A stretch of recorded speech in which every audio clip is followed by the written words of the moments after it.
Hello everyone and welcome to the latest episode of Book Time with Elvis with me, Mark. And today I have, I think, my first Friday reads, but it's also Friday reads slash August wrap up slash book haul slash chit chat, whatever.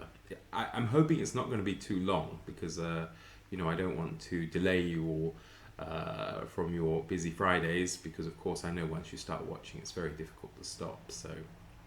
But I'm rambling, of course. So let's start off with talking about all the books I finished in August. First up, actually, the first book I finished in August was The Master and Margarita by Mikhail Bulgakov, and this was a buddy read between myself and Sonia Deveni, who is a beloved subscriber and commenter on my videos, and I would say we've become pretty good friends through reading this, and we've got a couple more buddy reads lined up as well. And it was great because we spurred each other on. We read 3 chapters a day. We got it done fairly quickly, and it was a joy. The buddy read, certainly. The book as well, in the end. I mean, we both kept repeating ourselves by saying how weird it is, and it is a weird book for sure. And I think there was a film of it, probably a Russian film, many years ago. However, I think it would lend itself to quite an interesting film to be remade because it's like full of all sorts of weird and bizarre things, and no doubt Bulgakov was probably on something when he wrote it. But yeah, despite that, I actually really enjoyed it. It wouldn't have been my normal cup of tea at all, but it was good fun, and as I say, it was made extra special by reading it with Sonia. I don't see the need to talk about it too much because it's a book off reviewed on BookTube.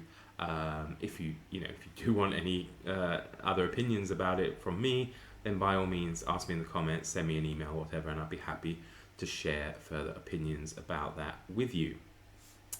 Next up, I had another buddy read I did, which was with Summer latterly from Cozy Reading with Quaker Cats, now Sterling Reads. Probably it's the last time I have to refer to her by her former nom de BookTube. But just in case you aren't sure, she did change her name a month or so ago. And we read Jamaica Inn by Daphne du Maurier. It's my second novel by Daphne du Maurier, and I've read probably about 15, I think, of her short stories. And I have to say, I adore her. I think she's fantastic. And I really enjoyed Rebecca, but this was, for me, much better. It's a great story, real page-turner, and again, one that's probably been reviewed so often that you probably don't need me to go into great detail about it. But like with all of them, if you want to ask my opinions, send me an email, send me a message, whatever you want, we can discuss it. I'll be more than happy to do that. One of the events I took part in last month,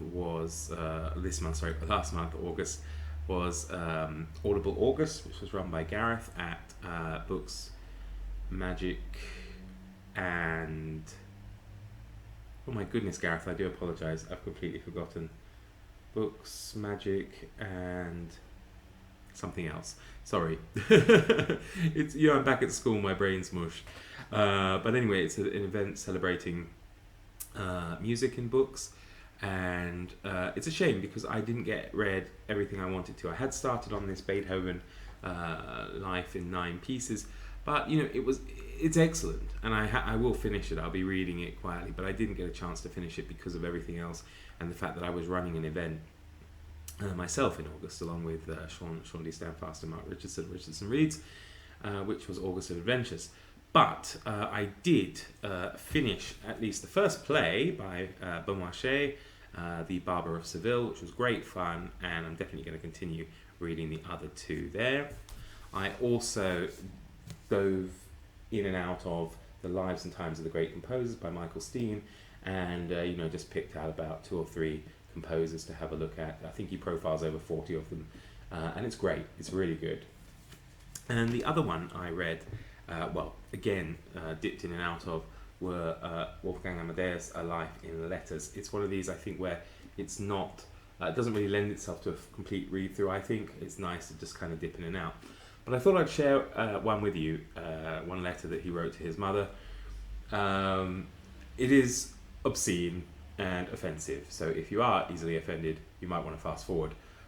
I'm just surprised that he would write this to his mother. I live in the 21st century and I wouldn't write anything like this to my mother.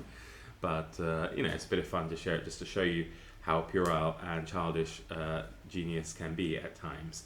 So this is Mozart to his mother, 31st of January 1778 in Worms. Dearest madam, darling mummy, spread the word round, butter's yummy.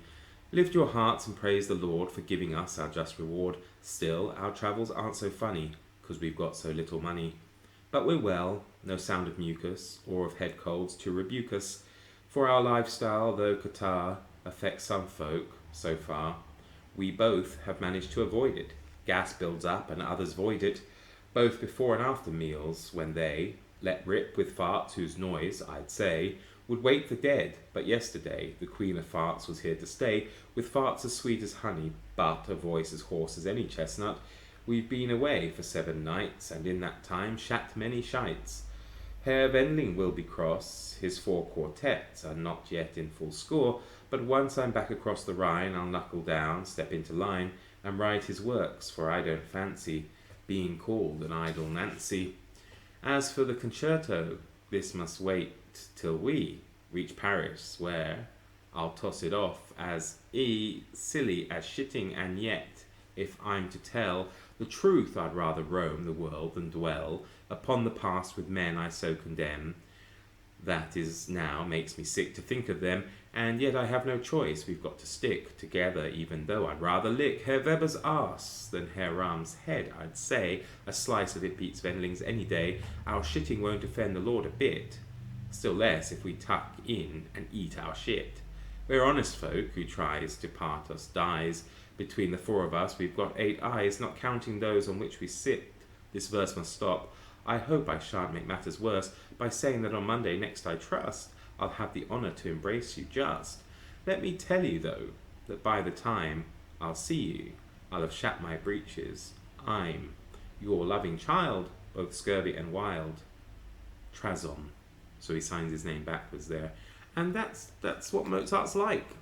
The most amazing and most beautiful music. And, like the film Amadeus, the most childish and vulgar person you can imagine, really.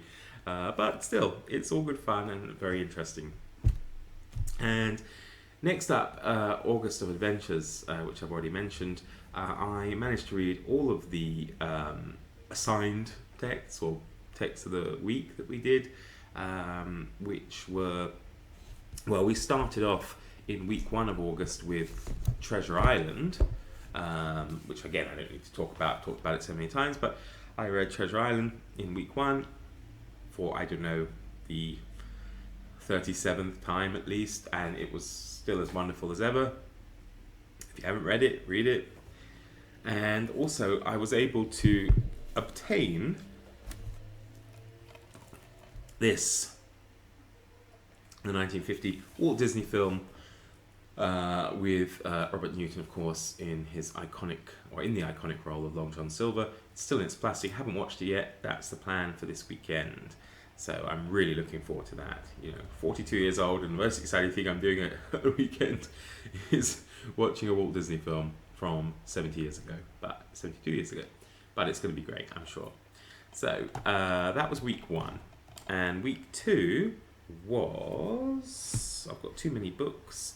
Week 2 was The Lost World by Sir Arthur Conan Doyle. Again, I can't tell you how many times I read it. Fantastic. And I do think the people who did read it in the group enjoyed it very much. Also, it's nice to have to see Doyle demonstrating his skills, showing he's not a one-trick pony, of course, with Sherlock Holmes by the introduction of the, I think, wonderful character of Professor George Challenger. So that was week 2.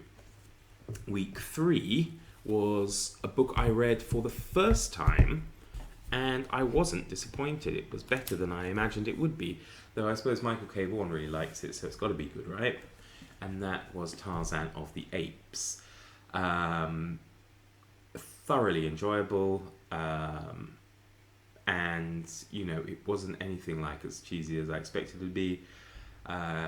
Carrie discussed it, very literary Carrie talked about it in one recent video, and I completely agree with her. I enjoyed all the characters, but I didn't like Jane, and if you've read it you'll understand why. This edition does contain the Return of Tarzan, the first of I think around 23 sequels or something, and I kind of wanted to carry on reading, but I'm going to pace myself and save it for another time because I just had too much on. And the fourth week of August, we read, and again it was a reread for me, King Solomon's Mines by Sir Henry Rider Haggard, and it was a wonderful read, of course. I mean, I'm never disappointed when I read this. And again, I could have carried on with the other books in the series, and there are a couple of short stories at the back, but I demurred this time around because, as I say, I have too much on, but it's fantastic. It really is. And then the kind of last couple of days, so the beginning of this week, I suppose, I did make a start on Daniel Defoe's Robinson Crusoe, which is a first-time read for me as well. I haven't finished yet, so I'm a little bit delayed in getting my Dicks off the mark for Dictember because I need to finish this. And Dictember, of course, is an event I'm co-hosting with Sean D. Stampar, Steve Donahue, and Michael K. Vaughan in this month of September. I did make a start with one of my Dicks, which is Michael Chabon's Yiddish Policeman's Union, but I'm not going to talk about it yet because I'm still very early days, but it does seem a very interesting premise. And I haven't started The Big Sleep yet, which is our kind of book of the month, but I'm not sure anybody else has yet because I haven't seen anything in the chat regarding that. But yeah, I do want to get this finished today or tomorrow, and then I can concentrate on Dicks. I did read a couple of supplementary adventure books, one of them being The Little 39 Steps by John Buchan. Again, a reread, fantastic, early kind of espionage adventure. And also I read a few short stories to do with adventures I read. Well, kind of, I suppose. I'm not sure The Bottle Imp is an adventure. Oh, yeah, I forgot as well. I did read The Land That Time Forgot by Edgar Rice Burroughs as a supplement to The Lost World. There's a book one of my dear subscribers recommended as a kind of supplement to Defoe's Robinson Crusoe, and that's a book by J.M. Coetzee called Foe, which is the story of Robinson Crusoe as told by Man Friday.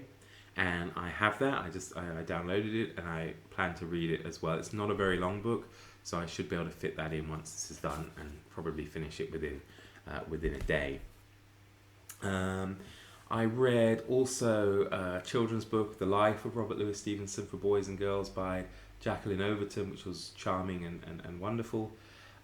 We also had our misplaced authors. We did Dawnford Yates, or I can't remember if it's William Cecil Mercer is his real name, but I read the first book in the Chandos series, Blind Corner, and I didn't have a chance to get through his second book, Perishable Goods, but I plan to do that, of course, because I quite enjoyed Blind Corner. It's a shame that he's rather forgotten and misplaced, because it was an enjoyable read. Another short story I read was The Man Who Would Be King, because I've been diving in and out of the Penguin book of the Golden Age of British short stories, and The Man Who Would Be King by Rudyard Kipling, of course, well known because of the wonderful film from the 1970s starring Michael Caine and Sean Connery. That's a wonderful story, and I have to say I thoroughly recommend as well the audiobook, the LibriVox recording audiobook by Philippa. She's the person who does it, and she does a great job, really excellent job, and it's free, of course, so you can download that. I did read 2 collections of essays. I read Kipling's Notes from America, which we did in our essays, short works Voxer group, and before that, a very short work I read, which was Impressions of America by Oscar Wilde, and that was superbly entertaining as well.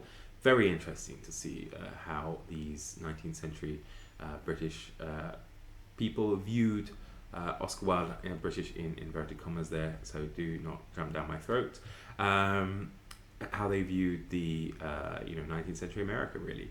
And both of them contain very funny things. I really enjoyed Kipling's essay on, I can't remember if it was entitled Salmon Fishing in America or Salmon in America, but it was very interesting and very very well written. So there we go. I think I have covered everything. So yeah, as regards to what I'm reading this week, as I said, it is so far the Yiddish Policeman's Union by Michael Chabon and Robinson Crusoe by Daniel Defoe. Once Crusoe's out of the way, I will make a start on The Big Sleep by Raymond Chandler. And I do have a couple of other books that I need to get to as well for September. The misplaced author for September is G.K. Chesterton, so you can read anything by him if you want to take part in that. And I mean anything, so it can be a short essay, a short story, a Father Downey, I keep saying that, a Father Brown mystery, whatever you like. And now to my little book haul.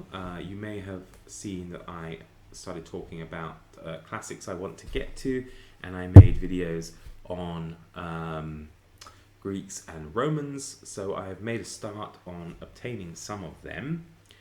And I've got so far the Oedipus cycle by Sophocles, and I have to say I've read the introduction to Oedipus Rex or Oedipus the King. Each play has its own introduction as well. This is a fairly new translation, I believe, by what's his name? Robert Bagg, an American poet, and he does use more modern idiom language, that kind of thing, but it's enjoyable. I have to say I'm really enjoying the way he's done that. Next up I have the Birds by Aristophanes, or Aristophanes, if you watched my live. The problem is sometimes with slightly unusual names for me that don't roll off the tongue is I find myself reverting to how I would read them if I was reading Czech. So I did check with a Czech at work, and they would have actually pronounced it Aristophanes or Aristophanes. So I wasn't a million miles out, but yeah, we do say Aristophanes in English. So, but this contains 4 plays by him: Birds, Lysistrata, The Assembly Women, and Wealth. And I'm not saying I'm going to read all of them in one go. I certainly want to read Lysistrata, so that's going to be up there. And next I have Apollonius of Rhodes, his Argonautica, or Jason and the Argonauts, which I'm also looking forward to. It's supposed to be very good, and I really love this cover here by Penguin Classics. And then I was able to get a couple of Romans, the complete poems of Catullus, which I quite like Catullus anyway, but I haven't read all of them. So this is going to be a bit of fun and also a little bit naughty, probably. And then the complete letters of Pliny the Younger, here translated by P.G. Walsh from Oxford World Classics, and that will also be good. So these are the 5 I've got to kick off my classics reading. And what I'm going to do, because I don't want to overburden myself, is I have cleared out a whole cupboard at work, and I'm going to start forming a work library. Because as a teacher I do have the occasional lesson off, and because I'm extremely well organized, I know obviously I've planned already everything I'm doing for the year, so sometimes I will have a chance to kind of take a breather, and I think it will be most wonderful to make use of that time by dipping in and out of books like this. And I think all of them that apart from Apollonius of Rhodes is Jason and the Argonauts, which I guess probably you would have to read in one go. The others are collections of poems, collections of letters, or collections of plays. So there we go. And that's it. Yeah, it's almost 20 minutes long, so I will stop there.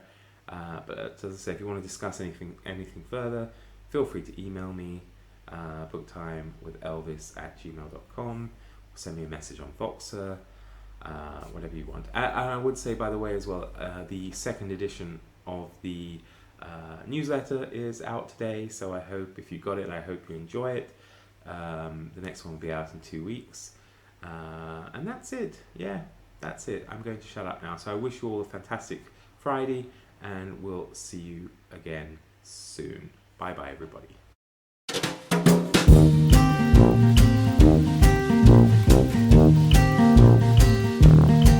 Better